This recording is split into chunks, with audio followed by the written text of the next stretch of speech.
If you like bright, cheerful prints, our Sunshine Quilt is the pattern for you. Join me as we make the Sunshine Quilt, and I'll even give you some extra tips on working with large-scale prints.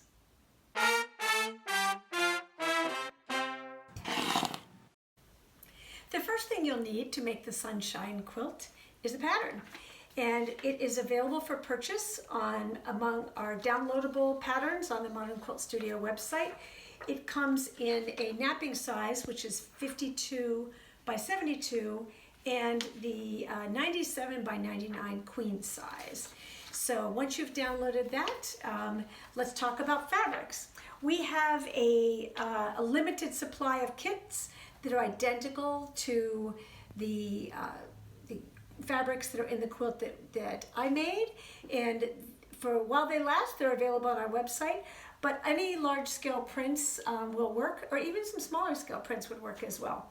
So once you start thinking about your fabrics, I'm going to just give you a quick tip about how to select fabrics and how to think about large scale prints, because they work a little bit differently than smaller scale prints.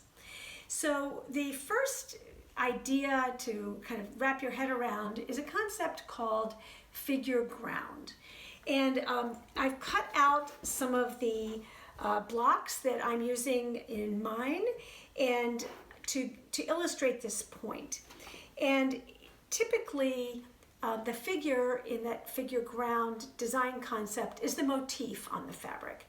And the background, sometimes it's solid and sometimes it's collaged, as these fabrics are, where you don't see an individual fabric or an individual color in the background. But the challenge with these is that when you're making patchwork quilting, the goal is to be able to see the seam, that you want to be able to see the shape created by the cutting and the piecing that you've done.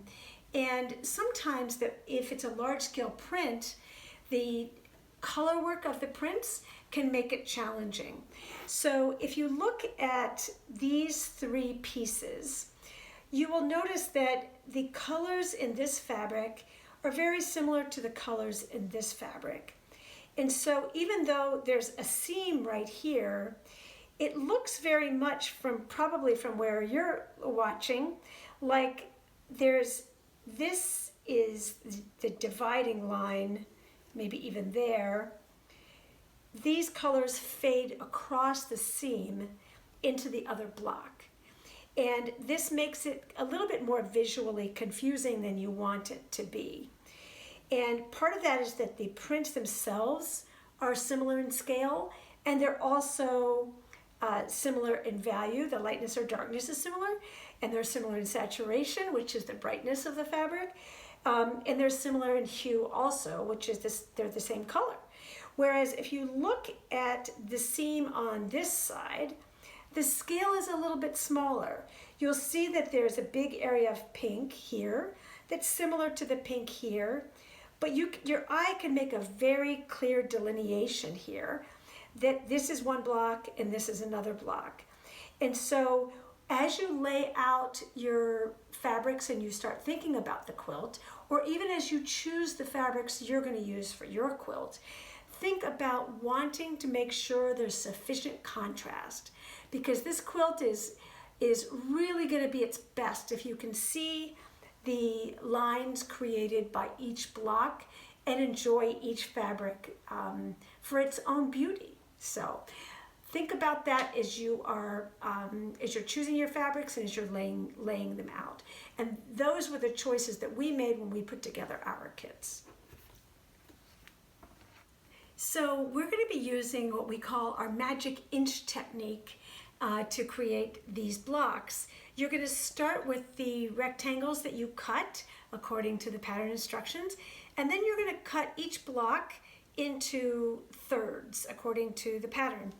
You'll be using a 1-inch white strip, and you'll be sewing that white strip to either side, and you'll be able to see the finished block when it's going to look like this when you're done.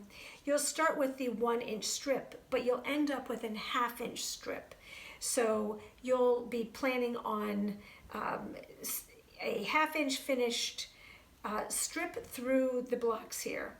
Now, when you're sewing these blocks together, you'll find that if you don't pin them carefully, when you have the finished block, you'll end up, I'm exaggerating it here so you can see it, but you might end up with a line that isn't as continuous as you wish it would be.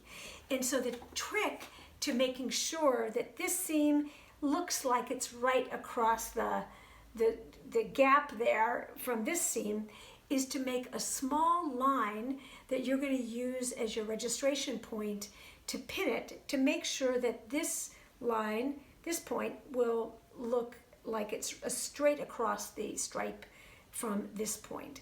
And although normally you might think to start pinning at the top, what you want to do is make sure you pin first in the center, because you want to make sure that that point lines up with that point. And the way to do that is to grab my favorite, you have your favorite marker, I'm sure, too. I like the Clover chalking wheel. This is a little tiny fine wheel, so you get a nice fine line, which is really helpful. And what I do, and I don't know if you can see, but I line up my ruler, let me put it down here, right on the edge, just the width of the chalking tool away, so I get a fine line that extends from one seam all the way across the other seam. And when you put the pin in exactly that line, 1/4 inch from the raw edge, and you put it in the print 1/4 inch from the raw edge along the seam, you'll end up with points that are perfectly positioned. So that's your secret trick for making sure your blocks line up. So once you've got your fabric pre-washed and dried, go ahead and cut your rectangles according to the pattern and start making your blocks. And once you start laying it out, you'll find it helpful to number the blocks, to lay it out, and paying attention to possible figure ground issues might be helpful for you. I like to number in the upper left-hand corner so 6s don't become confused with 9s and that kind of thing. And once you start sewing everything into rows according to the pattern, you'll find that you have a lot of pinning that needs to be done among the rows. And I'll show you our favorite method for pinning that helps to make sure that those blocks line up nicely. And so I've got one row here, I think this is my second to last row, that I'm going to pin. And I think it's always a smart idea to pin in the corner. And then the next, you want to pin the places where you want the seams to line up, where you want the points to match. In this particular design of the quilt, you can see that the quilt is constructed with blocks that don't have any of the piecing, and then these double blocks that have the piecing. And so it's fortunate that you don't have to line up those white lines with anything, but you do want to line up the individual blocks. And again, it makes it a little bit easier if you've pressed your seams open. So what you want to do is put your pin in 1/4 inch from the raw edge on one of the blocks, and then poke it through on the other side, and then your pin should be coming out of both sides at the 1/4 inch mark from the raw edge, between the two blocks, right in the middle of the seam. If you're doing this, if you are somebody who enjoys pressing to the side, then you'll have to figure out a different method that works for you. But what I like about pressing seams open is it's much easier to pin your blocks this way, and to just have it be a little bit more accurate. And accuracy isn't, perfection's overrated, but it is a lot more fun to sew a quilt, I think, when the things that are supposed to line up actually do line up. So start pinning those rows and you'll be done soon. So I've quilted and bound and washed the finished quilt and love it. I hope you do too. We used the blue Galaxy print from our Dreamy line, and it's the same one that's in the kit. And then we also used another Dreamy fabric, our Shangri-La print, on the back. And one of the things that you can take away from using all of these busy prints together is that having a smaller scale binding actually frames the quilt really nicely. But don't be afraid to put another loud, bright, cheery print on the back that's in the same spirit as the front. One of the other tips I'll share with you is that after we pull our quilts out of the washer and dryer, we use a really good strong steam iron to press them square and flat. And this makes any kind of ripples that might have developed in the wash, it just flattens out everything really nicely. And I think of it kind of as a modern version of blocking, to just steam everything so the entire quilt lays flat. And don't worry, it's not going to take out the texture. As you can see, we quilted it with a chevron pattern, because with all of these bright prints, you're not going to see the quilting too much.